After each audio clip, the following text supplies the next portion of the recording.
नमस्कार, मैं एसवी भारद्वाज आपका पुनः स्वागत करता हूँ। दोस्तों, ज्योतिषी चर्चा में आज हम कर्क राशि कर्क लगन की चर्चा करेंगे। 10 मार्च से 2 जून तक की स्थिति कैसी रहती है। जैसा कि आप इस टाइटल को, थंबनेल को देख रहे हैं, परीक्षा की घड़ी का अंत हो जाएगा। जी हाँ दोस्तों, आपके लिए ग्रहों की स्थिति कुछ इस तरह से है। आपके द्वितीय भाव में केतु, अष्टम भाव में राहु और भाग्य स्थान में शनि तथा 12वें भाव में गुरु का गोचर है। ये मुख्य प्लैनेट हैं जो आपको लंबी अवधि तक प्रभावित करते हैं। राहु के साथ, या यूं कहें अष्टम भाव में पंचग्रही योग बना हुआ है। यहाँ पर बुध, शुक्र, मंगल और सूर्य की युति है राहु के साथ, जो आपको मिश्रित फल देने के योग बनाती है। क्योंकि बुध शुक्र तो मित्र क्षेत्री हैं, इसलिए कोई ज़्यादा दिक्कत नहीं, बल्कि बुध यहाँ पर विपरीत राजयोग बनाते हैं। और मंगल क्योंकि कैरियर के मालिक हैं, तो कहीं ना कहीं सूर्य के साथ होने के नाते सरकारी तंत्र से आपको सतर्क रहना, अगर आप सरकारी क्षेत्र में कामकाज करते हैं। अदरवाइज स्थितियां विपरीत राजयोग के कारण आपके लिए बेहतर ही हैं। फिर भी अष्टम भाव दोस्तों त्रिक भाव है, तो आपको सतर्कता के साथ आगे बढ़ते रहना चाहिए इस अवधि में, जब तक 10 मार्च को स्थितियां आपके लिए पूरी तरह से अनुकूल हो जाती हैं। गुरु का महापरिवर्तन कहें तो कोई अतिशयोक्ति नहीं होगी, क्योंकि गुरु आपके भाग्य स्थान के मालिक हैं, 12वें भाव में गोचर कर रहे हैं और मार्गी हो जाएंगे। दोस्तों, जब कोई वक्री हो ग्रह, उल्टी दिशा में घूम रहा हो, तो उसके सुखद फल हमें मिल नहीं पाते। हम अक्सर आपको दबी आवाज़ में बताते आए हैं। यहाँ पर गुरु का लगन की ओर रुख हो जाएगा। एटलीस्ट चलिए, लगन में आने में कुछ समय लगेगा। 2 जून तक यहाँ पर आएंगे कर्क राशि में, तो तब तो आपके वारे न्यारे हो जाएंगे, क्योंकि लगन में बैठकर गुरु पंचम भाव को देखेंगे, जो अचानक से बड़ा लाभ, संतान सुख मिले और मानसिक सुख मिले, लव लाइफ बेहतर रहे, प्रतिष्ठा बढ़े। ये योग तो खैर बहुत अच्छा होता है। भाग्य स्थान के ऊपर अपने भाव को देखेगा गुरु, ये भाग्यशाली होने का योग बना देता है। और सप्तम भाव को आपका दाम्पत्य जीवन खुशहाल, सिंगल हैं तो शादी के योग बन जाते हैं, लव लाइफ बेहतर, व्यापार में वृद्धि, रोज़मर्रा की आमदन। परंतु 2 जून की ये बात कर रहा हूँ। अभी बात करते हैं 10 मार्च। चलिए, गुरु का एटलीस्ट वक्री से मार्गी होना आपकी कई दुविधाएं, कई प्रॉब्लम्स का अंत होता है। गुरु क्योंकि भाग्यस्थान का मालिक है, भाग्यस्थान का मालिक कमजोर हो और ऊपर से वक्री हो, दुर्बल ग्रह हो, तो देखिए वो तंग करता ही है। तो गुरु ने आपका इतना साथ नहीं दिया, इसके कारण आप हाल फिलहाल दिक्कतों में रहे हैं। तो भले कितने बड़े बड़े राजयोग बनते रहे हैं, भाग्यस्थान का मालिक ही जब वक्री हो, पिछले 3 महीनों से वक्री चले आ रहा है, 3 महीनों से भी ज़्यादा समय हो चला है, क्योंकि 4 महीने ये वक्री रहते हैं। अब 10 मार्च के पश्चात ये मार्गी हो जाएंगे। तो ये स्थितियाँ, ये 82 दिन 2 जून तक, जी हाँ दोस्तों, 10 मार्च से 2 जून तक ये 82 डेज बने। इन दिनों में, ये जो दिन हैं 82 दिन, इनमें आपको क्या क्या सुखद फल मिल सकते हैं, हल्के से टिप्पणी कर देते हैं। दोस्तों, गुरु जो देखिए 12वें भाव में, त्रिक भाव में, खर्चे के भाव में, व्यय के भाव में बैठे हैं। भाग्य स्थान के मालिक का व्यय भाव में बैठना तो भाग्य क्षीण हो जाता है। हालांकि विदेशों में भाग्य आपका साथ देता है। अब मार्गी होने से यही 12वें भाव में बैठा गुरु कहीं ना कहीं मेडिकल क्षेत्र से आपको लाभ हो। अगर आप किसी बीमारी से ग्रस्त थे तो बीमारी का निदान हो जाता है, स्वस्थ हो जाते हैं। हॉस्पिटल्स के अब चक्कर इतने नहीं लगाने पड़ेंगे और खर्चा नुकसान, जी हाँ दोस्तों, वो नहीं होगा। और अगर आप चैरिटेबल संस्थानों के साथ जुड़े हुए हैं, धार्मिक कृत्यों में संलग्न हैं, तो बहुत उत्तम समय रहेगा।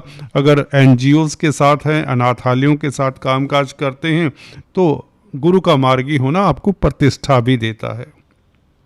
आप सुखी रहते हैं, क्योंकि गुरु की ये देखिए मार्गी गुरु की ये दृष्टि चतुर्थ भाव के ऊपर, चतुर्थ भाव सुख का भाव है, चंद्रमा का भाव होता है। यहाँ पर गुरु का प्रभाव पड़ जाए, मार्गी गुरु का, तो डेफिनेटली आप सुखी महसूस करेंगे, हल्के फुल्के रहेंगे और ज़िंदगी को एंजॉय करेंगे। इस तरह की स्थिति ये 82 दिनों में बनती है। और गुरु की दृष्टि दोस्तों, नवम दृष्टि राहु के ऊपर। राहु दोस्तों वैसे तो गुरु के कंट्रोल में ही है। चलिए, मार्गी गुरु होकर और सबल हो जाएंगे तो राहु की बिल्कुल भी जो उदंडता है वह बिल्कुल काम नहीं करेगी। यदा कदा राहु अचानक से कुछ ये ना हो जाए, कुछ वो ना हो जाए, भय की स्थितियाँ बनाने वाला ग्रह है। तो राहु के उपाय 10 मार्च तक फिर भी आप करते रहें। मंदिर में नारियल इत्यादि का दान देना और राहु के बीज मंत्रों का जाप करना और भैरव देव की उपासना करना भी शुभ रहता है। भैरव चालीसा इत्यादि पढ़ना रविवार के दिन बहुत अच्छा रहता है, करके देखिए, इसका लाभ होगा। दोस्तों ये तो गुरु का प्रभाव। देखिए भाग्यस्थान का मालिक है तो विदेश जाने के योग, अगर आप विदेश सेटल्ड हैं तो आपको अच्छी जॉब मिल जाए और आपकी तरक्की की संभावनाएं भी प्रबल होती। अगर मल्टीनेशनल कंपनीज में कामकाज कर रहे हैं या विदेशों में सेटल्ड हैं या विदेश जाना चाहते हैं, कहने का मतलब विदेशी कामकाज में आपको सफलता मिलनी शुरू हो जाती है। और धर्म कर्म के कार्यों में रुचि, धर्म कर्म से आपको मानसिक सुकून मिले और आपका स्वास्थ्य भी उत्तम हो। कोर्ट कचहरी के मसलों में, क्योंकि 6th हाउस के ऊपर गुरु की दृष्टि है, मार्गी होने से 6th हाउस भी बेहतर रिजल्ट देगा। जो कहीं ना कहीं शत्रुओं के कारण, बीमारी के कारण, कर्जे के कारण परेशानी रही है, उसमें काफ़ी सुधार होता है। कर्जे से आप निजात पाने में सफल होते हैं। कहीं ना कोई सिल्वर लाइनिंग से आपको जरूर नज़र आ जाएगी। यकीन मानिए गुरु का मार्गी होना, क्योंकि भाग्यस्थान का मालिक है, आप किस्मत वाले हो जाएंगे। वक्री ग्रह दोस्तों डेफिनेटली अपना स्वाभाविक फल नहीं दे सकता, क्योंकि उल्टी चाल से घूम रहा है, पिछले भाव की तरफ रुख है, तो कैसे आपको अच्छा फल दे पाता। शनि दोस्तों अपने नक्षत्र में, सबसे बड़ी बात और बता दूं आपको, शनि का उत्तरा भाद्रपद नक्षत्र में प्रवेश हो चुका है। काफ़ी समय हो गया, अब तो 20 जनवरी को ये प्रवेश हुए थे। तो अपने नक्षत्र में कोई भी ग्रह हो तो बल ही होता है। तो सप्तम भाव के मालिक भी हैं शनि, तो केंद्र त्रिकोण राज्यों का सुखद फल देने की स्थिति में है शनि। वैसे भी गुरु की राशि में, तो भाग्य के कारण जो अवरोध रहे हैं तो शनि भी उसमें कहीं ना कहीं आपके मददगार हैं। विदेशी कामकाज में शनि के कारण आपको सफलता मिलती रहेगी और शनि से संबंधित अगर कामकाज कर रहे हैं तो उसमें अब आपको बेहतर मौके मिलेंगे। अपॉर्चुनिटीज़ जो मिलती रही हैं आप उसको हैंडल करने में सक्षम नहीं रहे, डबल माइंड रहे, वो अब नहीं रहेंगे। भाग्य स्थान में बैठा हुआ शनि कहीं ना कहीं आपके लिए बेहतर है। सप्तम भाव का मालिक 9th हाउस में बैठे तो व्यापार के लिए, एक्सपोर्ट इंपोर्ट के कार्यों के लिए अच्छा है, दाम्पत्य जीवन के लिए अच्छा है, आपके स्पाउस के लिए अच्छा है और पार्टनरशिप से आपको लाभ होता है। भागीदारी में अगर आप एंटर करना चाहते हैं तो इस अवधि में 10 मार्च से आप एंटर कर सकते हैं। कोई जॉब में परिवर्तन करना चाहते हैं तो 10 मार्च से कर सकते हैं, क्योंकि शनि भी अपने नक्षत्र में है, मार्गी भी है और जुलाई तक मार्गी रहेंगे। तो शनि का ये जो प्रभाव है 9th हाउस में, जो नेगेटिव प्रभाव यदा कदा मिल सकता था वो नहीं मिलेगा, क्योंकि गुरु की राशि में है, गुरु मार्गी होकर स्ट्रोंग हो रहे हैं तो शनि का फल भी बेहतर हो जाता है और भी बेहतर हो जाता है। हालांकि शनि यहाँ पर नेगेटिव फल देने वाले इतने नहीं होते। हालांकि राहु पीछे बैठे हुए ये थोड़ा दिक्कत का कारण है।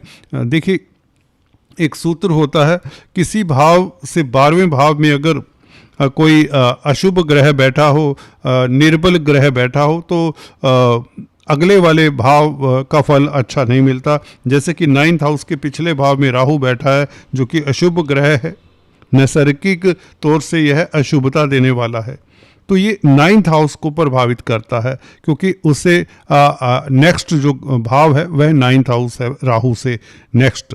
तो पिछला भाव किसी भी भाव का देखें तो उसमें कोई कमज़ोर ग्रह बैठा हो तो वह दिक्कत देता है। राहु हालांकि कमज़ोर नहीं, क्योंकि अपने नक्षत्र में, इसलिए 9th हाउस के इंडिकेशंस को ज़्यादा प्रभावित नहीं करते, बल्कि जब तक ये अपने नक्षत्र में शतभिषा में है राहु तो 9th हाउस के भी शुभ फल मिलते। ये भी एक सूत्र है, थोड़ा सा वो है, टिपिकल है, इसे याद रखिए। एनीवेज, तो बता रहा था शनि के कारण कोई दिक्कत ज़्यादा नहीं रहेगी, क्योंकि गुरु का मार्गी होना और शनि गुरु की राशि में है। तो शनि सप्तम भाव के सुखद फल, रोज़मर्रा की आमदन बढ़े, अदालती मसलों में आपकी जीत होती है, क्योंकि शनि की दृष्टि 10th एस्पेक्ट 6th हाउस के ऊपर है। तो कोर्ट कचहरी इत्यादि में सफलता के योग बने हुए हैं। बल्कि चलिए सही अगर हम समझें इसे तो ये 10 मार्च से बन जाते हैं। गुरु की राशि में गुरु का मार्गी होना बहुत जरूरी है, आपको सफलता तभी मिलेगी। हालांकि हम उस तरह से नहीं बात कर पाते, जब नेगेटिव पीरियड होता है तो हम उसमें पर्दा डालते हैं, वो जरूरी भी होता है, क्योंकि हर किसी का चंद्रमा इतना स्ट्रोंग हो ये जरूरी नहीं होता। तो किसी को आहत कर जाना मेरा स्वभाव नहीं होता। हाँ, जो मेरे साथ जुड़े हुए हैं वो समझते हैं कि दबे लफ्जों में हम बता तो देते हैं। एनीवेज, जब पीरियड अच्छा है तो ये अच्छा है। 82 दिन आप के कई रुके हुए कार्य संपन्न होंगे और भौतिक सुख प्राप्त होंगे, लव लाइफ बेहतर होगा। गुरु के कारण भाग्य आपका प्रबल होगा। किस्मत के कारण कारोबार में तरक्की होगी, नौकरी में सफलता मिलेगी। और एक्सपेंशन का कारक है बेसिकली गुरु, ग्रोथ का कारक है। गुरु का मार्गी होना बहुत बड़ी उपलब्धियां मिला करती है। आप अच्छे काउंसलर कंसल्टेंट बनते, आपकी सलाह, देखिए जो दोस्त मित्र आपकी सलाह नहीं मानते, जो आपको दिशा खुद ही दिशाहीन हो जाते रहे हैं, देखिए कन्फ्यूजन, विजडम साथ नहीं देता, आपका नॉलेज, आपका एक्सपीरियंस साथ नहीं दे रहा था जब तक वक्री हैं। जैसे ही ये 10 मार्च से मार्गी होते हैं, आपका एक्सपीरियंस आपके काम आता है, आपका दिमाग आपका साथ देता है, नॉलेज आपका साथ देती है, अपॉर्चुनिटीज़ मिलती हैं और आप अच्छे सलाहकार तक नामांकित हो सकते हैं, उच्च पद तक मिल सकता है।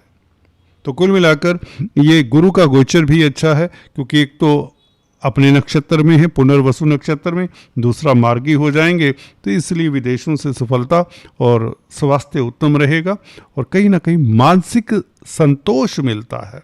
सो बात की एक बात, आपका मानसिक जो बैलेंस ऑफ माइंड है वो अब बहुत अच्छा रहेगा, गुरुओं का आशीर्वाद मिलेगा, चैरिटी से आपको लाभ होगा। जी हाँ दोस्तों, मंदिर में जाएं, मंदिर में जाना बंद मत करें। अगर आप पूजा पाठी हैं तो बहुत अच्छा है।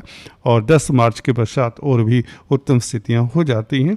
धन की स्थिति खास रूप से बेहतर होती है अगर आप विदेशी कंपनियों में कामकाज करते हैं, या मौका भी आपको बेहतर मिलेगा मल्टीनेशनल कंपनीज में कामकाज करने का। आज दोस्तों इतना ही, फिर से मिलते हैं, तब तक के लिए have a nice time. Please do subscribe, like and share.